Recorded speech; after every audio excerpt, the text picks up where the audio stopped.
اچھا لگے گا اسے؟ تیسری بار آپ نے اسے مدعو کیا، اس والے ستون پر بٹھلا دیا، اس والے ستون پر بٹھلا دیا، نہ آپ بٹھلانا پسند کریں گے اور نہ آپ کا مہمان اس پر بیٹھنا پسند کرے گا۔ عمارت کہاں ہے؟ ڈرائنگ روم کہاں ہے؟ بیڈ روم کہاں ہے؟ پوچھے گا آپ سے۔ زمانہ ہو گیا فاؤنڈیشن کو بھرے ہوئے، زندگی بیتی جا رہی ہے اس اندرونی بنیاد کو قائم کر کے، ان ستونوں کو قائم کیے ہوئے۔ اگلی عمارت ہے کہاں تمہاری؟ چھت کہاں ہے؟ چھت پر لے چلو مجھے، اس کے کمرے کہاں ہیں؟ کہیں آرام کا موقع ہو۔ آپ کی ان بنیادوں کو، ان ستونوں کو دیکھ کر دنیا کا کوئی ایسا انسان جو آرام کا متلاشی ہو، جو سکون کا متلاشی ہو، جو اطمینان کا متلاشی ہو، وہ آپ کے ان ستونوں پر بیٹھ کر سکون نہیں پا سکتا۔ اسے تو کوئی کمرہ دکھائیے، عالی شان قسم کی کوئی عمارت دکھائیے، اس روم میں دیکھو کتنا اچھا لگے گا، آپ اس روم میں لے گئے، پھر وہ کہے گا کہ یہاں مکان واقعی بہت اچھا ہے۔ دنیا کا کوئی سمجھدار انسان فاؤنڈیشن پر کھڑے کیے ہوئے ستونوں پر نہ خود اکتفا کرتا ہے، نہ اپنے کسی مہمان کو ٹھہرانا پسند کرتا ہے۔ چھت پڑنی چاہیے، اس چھت پر عمدہ قسم کے کمرے ہونے چاہیے۔ کروڑوں درود و سلام ہو اللہ کے آخری نبی صلی اللہ علیہ وسلم پر کہ انہوں نے اپنی امت کو ایمان والا مضبوط فاؤنڈیشن عطا کیا، پھر بے پناہ مضبوط یہ چار ستون عطا کیے، یہ نماز کا ستون، یہ روزے کا ستون، یہ زکوٰۃ کا ستون، یہ حج کا ستون۔ اسی پر اکتفا نہ کر لینا، نہ تمہیں راحت ملے گی، نہ تم کسی انسان کو یہاں لا کر اس کو اسلام کے بارے میں مطمئن کر سکتے ہو۔ ستونوں سے کیا مطمئن ہوگا؟ وہ کب مطمئن ہوگا کہ جب ان ستونوں پر عالی شان قسم کی وسیع و عریض چھت موجود ہو، پھر اس میں کمرے ہوں، الگ الگ کمرے ہوں، ہر کمرے کی خاصیت الگ ہو۔ ہم اور آپ اپنی رہائش کے لیے جو مکانات بناتے ہیں، ہر کمرے کو الگ انداز سے بناتے ہیں۔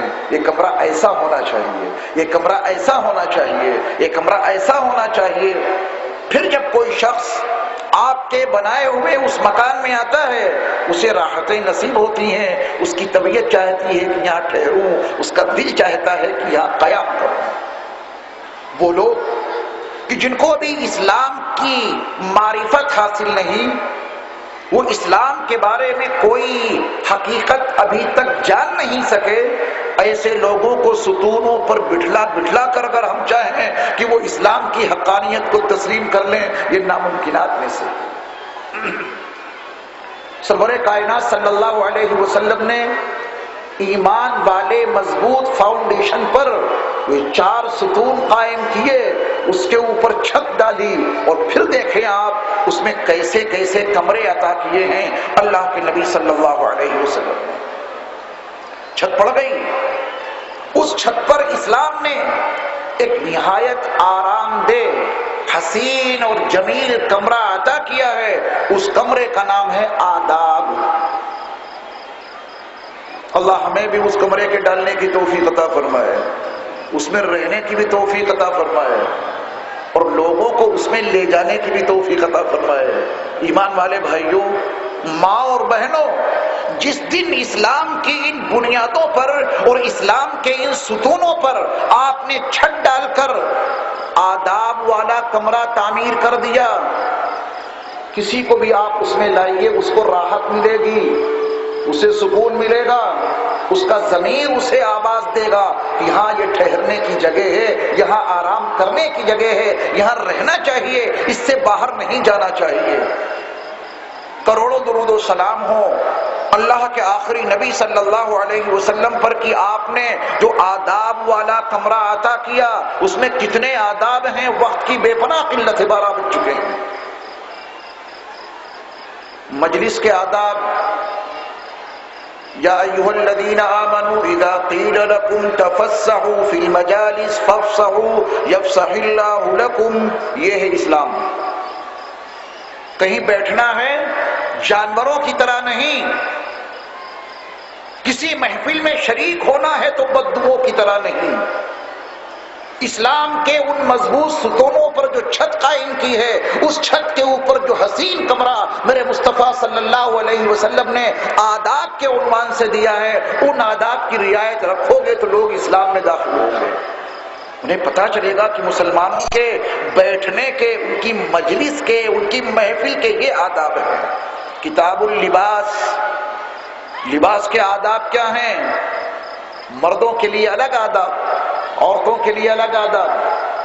آداب طعام، کھانا کیسے کھایا جائے، اسٹینڈنگ کھانا چلا دیا مسلمانوں نے، کیوں؟ ان کے ستونوں پہ چھت نہیں، اور چھت نہیں تو آداب کا کمرہ کہاں دکھائی دے گا؟ ہے بگاڑ کی نہیں؟ یہ کھانے کے آداب کا مستقل ایک کمرہ سرور کائنات صلی اللہ علیہ وسلم نے عطا کیا ہے۔ کھانا کھانا تو ان ہدایات کے ساتھ میں کھانا، یہ اللہ کا عطا کردہ رزق ہے۔ دسترخوان بچھانا، آج امت دسترخوان بچھاتی تو ہے مگر اپنے نبی کی سنت کی اتباع کی نیت سے نہیں۔ دسترخوان یوں بچھایا کہ وہ ہماری بیڈ شیٹ نہ خراب ہو جائے، ایرانی قالین بچھا ہوا ہے، اس کے اوپر قورمہ کا کوئی لقمہ نہ گر جائے کہ یہ قالین خراب ہو جائے۔ نبی کی اتباع میں، سرور کائنات صلی اللہ علیہ وسلم کی سنت کی تابع داری میں دسترخوان بچھتا ہے۔ ایک چادر کو خراب ہونے سے بچانے کے لیے اور قالین کو اور بستر کو خراب ہونے سے بچانے کے لیے اپنے چادر دسترخوان کو بچھاتے ہیں۔ جو نیت ہوگی اللہ کے ہاں ویسے فیصلے ہوں گے۔ انما الاعمال بالنیات، تمام اعمال کا دار و مدار نیتوں پر ہے۔ کس نیت سے دسترخوان بچھائے؟ کھانا کھانے سے پہلے ہاتھ دھو لینا۔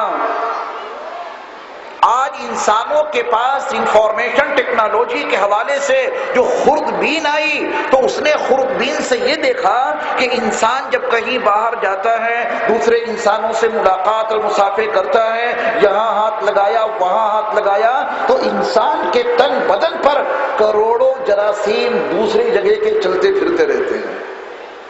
کھانا کھائیں گے تو وہی باہر کے جراثیم اندر جائیں گے، بیماریاں پیدا ہوگی۔ یہ آج کے لوگوں کو معلوم ہوا، اپنے سر کی آنکھوں سے جب ان کیڑوں مکوڑوں کو دیکھ لیا تو آج کے انسانوں نے کہا کہ ہاتھ دھو کے کھانا کھانا۔ اور اب سے 1450 سال پہلے فاران کے درمیان مبعوث ہونے والے نبی امی صلی اللہ علیہ وسلم نے اس چھت کے اوپر آداب کا بڑا حسین کمرہ ڈالا تھا اور یہ کہا تھا کہ کھانا کھانے سے پہلے اپنے ہاتھوں کو دھو لینا۔ کس کس چیز کی وضاحت کی جائے؟ آئینہ دیکھنا تو یوں ہی نہیں، اس کا بھی ایک ادب ہے۔ سونا کون نہیں سوتا؟ جانور سوتے ہیں، کیڑے مکوڑے سوتے ہیں، یہ درخت سوتے ہیں، شجر حجر سوتے ہیں، سب پر نیند طاری ہوتی ہے۔ انسان بھی سوتا ہے، صاحب ایمان بھی سوتا ہے، لیکن ان مضبوط ستونوں پر جو چھت ڈالی ہے میرے مصطفیٰ صلی اللہ علیہ وسلم نے، اس چھت کے اوپر ایک بڑا حسین کمرہ ہے آداب کا۔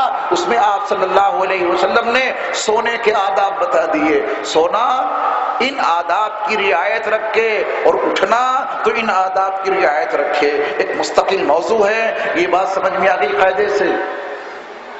اگر کسی غیر مسلم کو اسلام کا تعارف کرانا ہے تو پلر دکھانے سے اسلام کی حقانیت واضح نہیں ہوگی۔ جب آپ کے مکان کے پلر دیکھ کر کوئی انسان آپ کے مکان کو اچھا نہیں کہتا تو ان ستونوں کو دیکھ کے کوئی انسان اسلام